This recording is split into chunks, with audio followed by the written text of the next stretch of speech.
Yeah, you know what it is. Hot97.com and FlexWeTrust.com. This is 50.com, so you know who I'm getting ready to talk to. 50, what's up, my brother? What's up, man? Everything is good, Flex. I'm out here working. Listen, man, so look, we just put a picture on the blog of you speaking at the UN. Yeah. Please tell me what that's about. Oh, man, it's about my SK project. I created like a energy drink. Yes. SK Energy, and going into the actual category with like philanthropy built into it. So it's like one of one. For every bottle of it that's purchased, a child is being fed, not only in Africa, but through the World Food Program, which is one of the most respected organizations that you could be connected with. They do relief in Haiti when there's an earthquake, or in Japan if there's a tsunami. It's what the government relies on to actually make sure that there's aid for different countries and different people in need. Let me tell you something. It's an amazing thing you're doing, my brother. Amazing, man. It's an amazing thing. I mean, it's been a hell of a journey for me. Like I've been able to absorb a lot of new information. I got you. In a short period of time, and I have a lot of people that have experienced a lot more different areas. Like I got a bunch of Harvard graduates around me in conversation, opposed to the guys that would just be from the neighborhood every day, Flex. You know, so yeah, you learn a lot just in basic conversation than you would, you know, if they're providing information consistently than talking to somebody who's just telling you a joke or telling you what happened in the hood today. But Fifth, I know you must, when you're at the UN, I mean, I'm sure you get a lot of music questions. I'm sure you do. Oh yeah, you know what it is. But before we start that, I just use that before we can get out the gate. Like I tell them with my experience, like a lot of people know my story. Like I never met my father. My mom was killed at the age of 8. So a lot of the mistakes that I made in those early stages will come from lack of guidance in that early point. But I don't regret those things. This is my life. If I wouldn't be who I am right now if I hadn't experienced those things. And I said the same thing I'm saying to you in front of the majority of people from the United Nations. Right there, everybody's sitting there. So, and they clapped after I was actually done, because what it does is it creates a strong example of possibility of change for someone who's been brought up under those circumstances where they can no longer have limits. You know what it is, Hot 97, Funk Flex, 50 Cent. Now, Fifth, I mean, I got so much to ask you about. First of all, you were at the Mayweather fight. Right. Fam, you was looking so crazy and so, I mean, in tune to the action in the ring, my brother. Yeah. Because, you know, what's crazy, Flex, let me tell you something. Look, with Floyd, before he actually going into the ring, I grab his head before I leave the ring, and I tell him, because, you know, a fighter got to have killer instincts. You can't get in there feeling nice today. Yep. You see what I'm saying? And if you don't go, and I put his head in the right space in conversation, just before I get out there, last thing I say to him, to get him focused, because like Ortiz is a good guy. Like in person, you talk to him, you'll feel like he's trying to be like a nice guy to you. You see what I'm saying? Like there's not a problem. But you just said trying. Right, trying, because he's really trying to make sure that you can't feed your kids the way you're comfortable. Okay. If he land a hook on you, you know what I'm saying? Like there you go. Wow. Now you got whole new obstacles in front of you. So I'm telling him, kill him. Now, Fifth, when you saw Ortiz headbutt Mayweather, what did you think of that? He did it more than one time, man. He did it several times, man. Like it just, one was visible because he damn near came off his feet trying to run into him. You see what I'm saying? Yes. The last one, and then it's like your apologies. Like every time I go with Floyd, you know what's interesting? I've been in venues where that many people came out to see me perform music, right? But those people generally are fans of 50 Cent. Got you. Now, when we go, every time we come out into the arena, they boo us. It's Mexico out there. The last time me and the De La Hoya fight, it was Cinco de Mayo. There was nothing but Mexicans in there.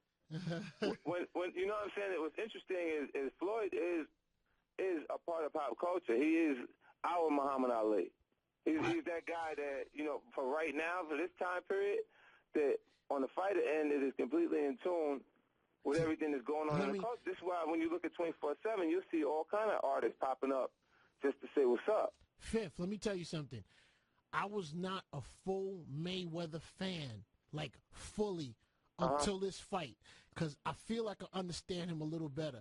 Like, and I'm gonna go out on a limb on the Pac-Man comment, but yo, he gets in there by the first, second, third round. He's taking a couple blows and couple things, and people get confused. But he's really feeling out that fighter to see what he got.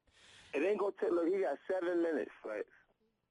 He got 7 minutes to do something. And then impressive. And then after that, he takes over the fight. But he doesn't do it the same way every fight. It's a different tactic he uses each fight.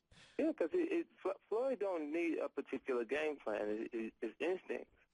You can't make another look. We can sit there and get a fighter in there and train him to throw the punches the right way from the beginning, and he's not instinctively going to do everything that Floyd does the same way. You know what I'm saying? Like, even his daddy, like, he had issues with his pops because his pops would like to live vicariously through him on some levels. He didn't achieve the same success that Floyd achieved. What did you think, Fifth? Were you in the area when Larry Merchant and Mayweather had that run? Yeah, I'm standing right there. I'm standing right there. And then, but he never gives him a fair shot on his performance. Whoever they beat, they say, oh, he was washed up when you beat him. And then Dingo send the same person he just beat to Pacquiao. Mm-hmm. You realize everybody that they say that Floyd needs to fight next is under his previous promoter? Got you. Like, now that he's not sharing the money because he's taking 100% of the money. You see what I'm saying? Everybody that's around Floyd is an employee. They're employed to him, but the money, the check itself is cut to Floyd. And that's that. No middleman. Oh, that's it. We go straight to the bank. Now, so now I heard you bet on the fight, and you made a hefty trip to the bank. I was just hearing it grapevine. Yeah, well, they go send that W9. You know, they send that W9, so I'm gonna chill with that. So it's Hot 97, Funk Flex, Hot97.com, and FlexWeTrust.com. Now, Fifth. Now listen, I'm gonna tell you what I heard about you. I heard you was instigating this situation between Fabulous and Ray J. Okay? Yeah, now, wait, Fifth, let me give you what it is right now. I'm going to tell you so you know what the playing field is you're dealing with. Ray J is out here saying he clocked Fab ridiculously in front of you, swung a haymaker, and left a mark on his face. Fab is saying there was nothing of the sort that happened. He was never touched. Only one of these stories can be true, Fifth. Right. And I want to know what happened. I want to know where you were. You know what happened? So look, we came back, like we came there, me and Floyd, we drove through there, and we had a bunch of people with us because we just came, like everybody stayed at the house the night after the fight. So we came down to the Palms. Brady was already staying at the Palms. So Fab and we sat on the side of the stage and we watched Jada and Styles do their joint, and because people was just really coming in the actual show, I told his production people to turn the lights off in the house. Who's this? Who's production people? Jada and Styles crew. I told them to turn the lights off in the house so they perform to their regular standards, because when you look at the crowd and ain't nobody moving, you don't move. Got you. And I was just like, it's just stuff that I learned, while I'm out on tour and on the road, because I had artists and acts that I got to watch to make sure they're doing the best performance all the time. So I just told him that, and then he fixed it. We sat there, watched their whole show, and then we left because we knew they had to come off the stage, and that's where we was at. Gotcha. So we went to the actual hallway, and then Styles and Jada came off. We got a chance to kick it for a few minutes. They went in the dressing room. They soaking wet from the show. Then Fab crew starts to come through. Now, me and Fabulous, we just came off Australia run. I took them, it was me, Fab, and Lil' Kim on Australia run. So I would see them while we was traveling. So Fab just comes in the club now. Yeah, he just comes into to the back of the actual the dressing room. All right, now where's like Ray J right at that moment? Where is he? He like standing right in front of me and Floyd. Oh, is this when he had on the red sweat hoodie? And he had flip flops on. Like he had no Wait socks a minute, on. time out. So he had on the red sweat hoodie, Red shorts, and red and white flip flops. With no socks on. With no socks on, and Fab comes in. Now, how do they intertwine? What happens? What do you see? See, look, Fab is looking at him like, because as soon as he comes, like Ray was like, he popped off like, more like, yo, I told you, my people wasn't gonna be happy with all that. Now that's Ray J saying that to Fab. Right. How close? Hold up, Fifth. How close is he to Fab when he's saying this? Is he 2 inches from his face or 10 inches? About 5 inches. He's like 5 inches from his face? Yeah, he got pretty close to him. Wait, he's saying that. So wait. Time out, Fifth. Is there any finger pointing or body touching? What happened was he like nudged, like he like pushed him. Wait, whoa. Who pushed to you? Are you saying that Ray J pushed Fab? Listen.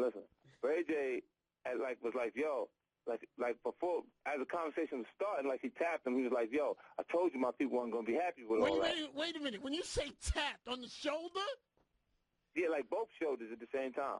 He tapped both shoulders at the same time. Yo, I told you my peeps was going to be happy with that. What did Fab say after that? And Fab is looking at him like he's crazy. Because he looked at me, and he was like, yo. And I'm like, because Fab was coming to say, like he said what's up to me. Like he was giving me a pound, and then right after that. Were you laughing at any point? No, I didn't get funny because, look, one of Fab people, look. Were you instigating it? Nah, because, look, let me tell you what happened. Why that, like,